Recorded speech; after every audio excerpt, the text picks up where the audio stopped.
So in my last video, I was debating between the DJI Spark or the DJI Mavic Pro. In the end, I have went with the DJI Mavic Pro. And this burrito is the drone itself. And it's been so long, but I guess I finally pulled the trigger. This is great. So the reason I got the Mavic Pro instead of the DJI Spark is mainly with the DJI Mavic Pro, with the arms folded up, it's, to be honest, it's only a little bit bigger than the DJI Mavic. My concern was that this would be too cumbersome to have in my backpack and it would just be too much gear. So I've got this. I've also got my A6500 with the Zhiyun crane. There's also a 5D Mark III that I would like to bring with me, but I don't know if that will fit into it yet. Depending on where I'm going, if it's a place where I know I can get some great photography, especially for my portfolio, I'll definitely bring that. So once I had this in my hand, I looked at it at the DJI shop. I can just tell right away that this will pack a lot better. It's heavier, but that's not as much of a concern. The space in my backpack is my main limitation, not so much weight. So I've got this dome key camera wrap. These things are amazing. They're nylon on the inside and kind of fabric, soft fabric on the outside with velcros. And you can use this for lenses and cameras and obviously drone here. And they just give it that extra bit of protection so you don't, sometimes you will throw it into a backpack and things start rubbing against each other. And with the Mavic Pro, I guess I would like to keep the propeller on just for, you know, laziness of putting them on and off all the time. It does spin around and it might get caught on things in your backpack. So having a little camera wrap like this is great because it keeps it all contained and it's just that extra bit of security. It's always fun.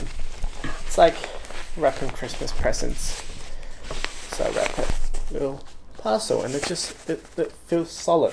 Like this is well made, but the drone is also very well made, so it doesn't feel flimsy, it doesn't feel cheap, it doesn't feel like you're gonna break it just from dropping it. And then I've got my design backpack. And this can just slot right in. Here's just a little reference if you've got the same backpack as to how much space it takes. So it goes through and through, so it would take up the whole width, but you get a lot of space at the front, so I can still put in the controller on top like so. It's hard to do because I can't see what I'm doing. Let's put it on the top. And with that, you can still close the backpack on the tightest setting. But if you need, you can also put in extra batteries and stuff in the same space. And with the wrap, you can just put them in the same spot without worrying about the fibers and all that other crap. I'll actually get the spare battery. So I've only got one extra for now. The Fly More combo was out of stock. And from looking at the numbers, you don't actually save that much. You basically get the carry bag for free. And all my gear goes in here, so I don't want to have an extra carry bag because I know that with the carry bag I won't be able to fit inside a backpack and it just seems a bit redundant. So I didn't mind, you know, going for the individual spare batteries. I only got one because I just want to see what it's like. I can always get more if I need, that's not a huge issue. So the battery can basically go on top here, on top of the drone. Like, it's quite light, so I'm not worried about the weight pressing against it. Controller back here. It looks like I can still close it on the smaller setting. Just look how well packed it is. With the Spark, you'll be worrying about the arm pushing against stuff. It's a lot of wasted space. You can still wrap it with a camera wrap like this, and it will just become like this pancake. It'll actually be a lot tricky. Like, I don't know if that would fit in here. I wish I got one to compare, but maybe I'll find out one day. But in terms of putting stuff in the bag, the Mavic is actually a lot better. So portability, Spark might win by a small margin in terms of weight, But other than that, I think the Mavic Pro for me fits a lot better. And then that just all goes in here perfectly. Let's bring it all back out.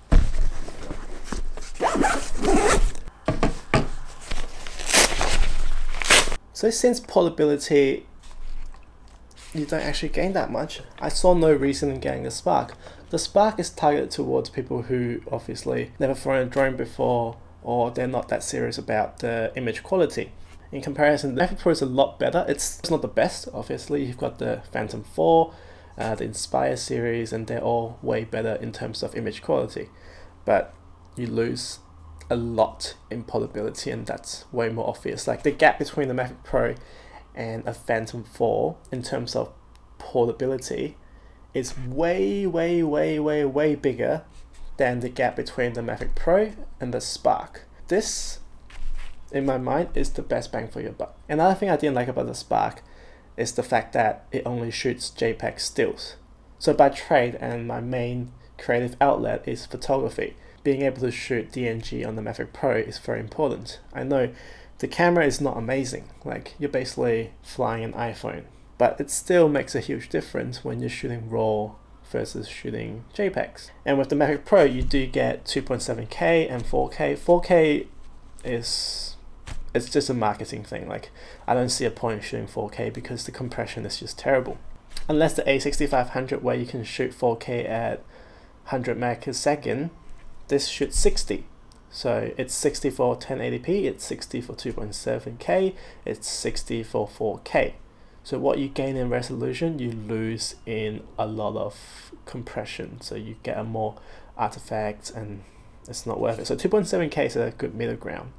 And the same with shooting 60 frames per second, you also lose basically half as much information per frame. So that's a whole different technical topic that I won't get into. The third reason is the price is actually not that much different for me because I'm comparing buying the Mavic in Hong Kong versus buying the Spark in London. And everything is more expensive in London, and I'm basically paying the same amount with the Mavic Pro. Another reason I like the Mavic Pro better than the Spark is the flight time. If the Spark had a half an hour flight time, that would have made it a little bit more appealing, but still wouldn't have pushed me off the edge. 10 minutes is not a long time. If you're planning to do indoor selfies, small scale stuff, yeah, 10 minutes is great. But if you're doing things like landscapes, traveling, big coastline shots, very just epic Lord of the Ring, rifle type shots, by the time you get your composition right and you're at probably a fair distance, you would have spent at least 10 minutes getting there. The Mavic Pro has a 30-minute battery life, but you also have to fly back, so that makes it maybe more like 20 minutes to have a safe amount of battery life to get back to home. To get to the point, it probably takes 10 minutes, so shooting time at most is 10 minutes, which is a decent amount. It's still not a whole lot. Because you might want to do a couple of different runs, you might want to do different angles. With the Spark, you can't do any of that because by the time you get out there, your batteries will be half empty and then you have to come home. So the Spark is definitely a lot better for just smaller scale. Everything is way smaller. It's half the price, it's half the size, it's half the weight. And it's also half the performance. And with that in mind, if you're the type of person who wants to fly just on the football field over a park, then the Spark is great. But if you want to go any further than that, which is what I want to do, because for me, getting a drone means a whole different set of shots that I could get. Like, it's not about having this, it's all about what this can do in terms of footage and shots where I can't currently do. That's why a drone for me is a great investment, because it opens up a whole pathway. It's not like upgrading a camera where you gain tiny little bit of image quality, but you're not getting anything new. So if you're on the fence about buying a drone, maybe keep that in mind. It's just, without a drone, you literally just can't do those shots. Without that new lens or new camera, you can still get the shots. It might not be as good as having that new lens, but you still have the shot. And nowadays, when portfolios are mostly online, and even when you print it, like a decent size portfolio size, it doesn't make that much difference. People talk about how important. Oh, I'm rambling. Okay, I will not talk about lens upgrades and camera upgrades in this video because this is the main hero. And in case you're wondering where you can get one of this, if you want to use it for your Mavic Pro or camera, lens, whatever, electronics, there's a link below to an Amazon affiliate link. So feel free to use that. If not, I don't really care. Like, I'm not gonna, like, not like it's not my income, so I just have it there just for fun. So feel free to check it out. And I can't wait to fly this for the first time. Tomorrow is a public holiday here and I'm not shooting. So I'm just gonna find a nice empty location out in the country, do my very first flight, and I'll make sure I make a video about it. Hopefully it comes back intact. I do want to get the DJI Care refresh care, cache refresh. But I want to get the Australian version. I know that you can buy it overseas and buy a different region for your refresh care. So I'm in contact with DJI just to make sure I get it right, because I don't want to buy it and turns out it's in Hong Kong and then I have to send it back. Or sometimes I've heard stories where they actually won't honor it because in order to get your drone back, you have to have a Hong Kong address.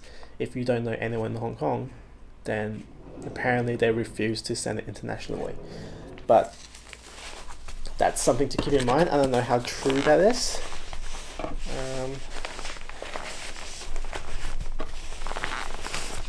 Yeah, looking forward to it.